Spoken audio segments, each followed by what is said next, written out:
You know what? Maybe he woke up and said, driving the tractor around Kill, Mississippi is not what I want to do this fall. How you doing, everybody? I'm Chet Coppock. Welcome to the Daily Coppock. As we break down, we disseminate the games people play. Oh, this comes as a major surprise. Guess what? There's a brand new angle on number 4, a brand new angle on Brett Favre. His close friends, his family members are saying, no, Brett Favre has made no decision as of this time to retire from the Minnesota Vikings. While that's going on, talk up north is that Viking owner Ziggy Wilf and Minnesota are prepared to tear up Favre's current deal, give him a brand new deal that would be worth $16 million in base money with $4 million in reachable incentives. I will tell you one thing about Brett Favre. When the time does come that he eventually has to leave the game of football, this guy is going to go through a world-class major hangover. He will not know what to do with himself. You know what? This guy shouldn't be talking about baseball. This guy should be talking about the joint. Anyway, doesn't this seem like an illusion to you? Does it feel like it really ever transpired? Well, the fact is, 3 years ago today, Barry Bonds hit home run number 755, tying him with Henry Aaron, the Hammer, for number 1 on baseball's all-time home run list. Meanwhile, whatever happened to that knockdown, drag-out, stone-cold, Barry's going to wind up in the orange jumpsuit case that the feds had against Barry Bonds. Do you have the same opinion I do? You probably do. I'm going to be shocked if Barry Bonds does an inch of jail time. All right, if you check on VegasInsider.com, you'll find that the Chicago Bears of George Halas, Bronco Nagurski, Red Grange, Gale Sayers, and Walter Payton are listed this year as an 8-game winner. That's the bet. They win 8 football games. Now, you know what I would like to see the Bears do? And by the way, depending upon what transpires with Brett Favre, if Favre does retire, I'll give the Bears a split with the Vikings and bump them up to 9 wins. I would like to see the Bears play like Michael Keller Ditka, their former head coach, the pride and joy of Aliquippa, Pennsylvania. Play with the same kind of ferocity, the same kind of mentality that said, I not only want to beat you on the scoreboard, I want to beat you so bad that you're silly until Wednesday.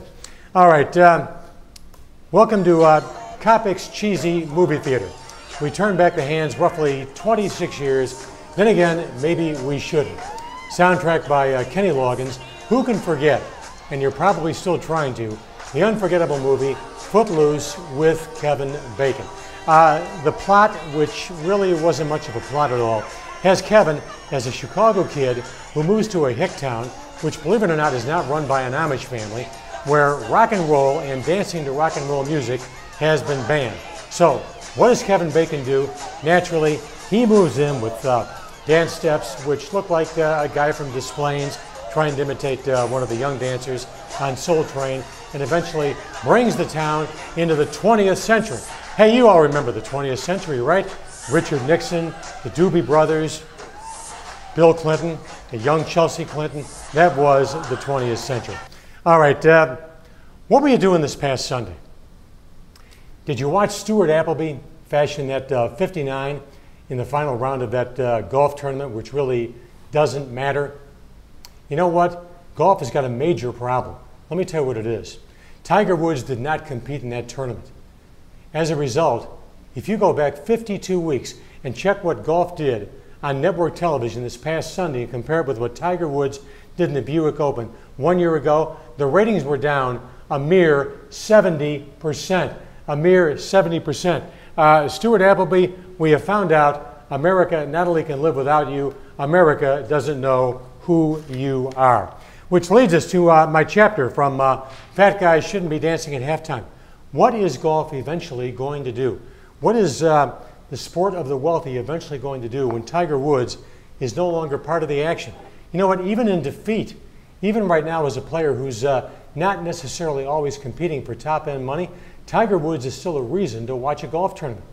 Who is there out there that intrigues you? Who is there on the golf course that really knocks you out? The answer is nobody.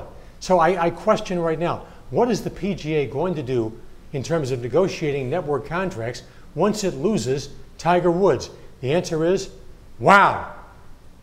The atmosphere is going to change significantly, and I mean significantly. Golf won't own network television. Network television will own golf. All right, hey, this was a great song back in the 1980s. My good friend Eric talked me into running this one. Who can forget Tears for Fears? with shout, shout, let it all out. And by the way, this little side note that I picked up for you historians, you can look it up. On this date in 1830, plans for the city of Chicago were laid out. It called for every sector of the city to have at least one crooked alderman and one crooked ward committeeman and a crooked mayor at least once every 4 years. I'm Coppock. Hey, don't forget, log on to Facebook. Let us know what you like about the Daily Coppock, what you don't like. Hey, Friday is question day. Send me your questions right now. What's bugging you about sports in the Chicagoland area, throughout the country? Let me know what you're thinking about. We will use your questions right here on the Daily Coppock. Hope you dug it. Hope you enjoyed it. For Chris, Maggie, Eric, and my good friend Vivian Bush, the pride and joy of Hinsdale, Illinois, this is Coppock. Cheers for fears. You gotta love it, right? So long, everybody.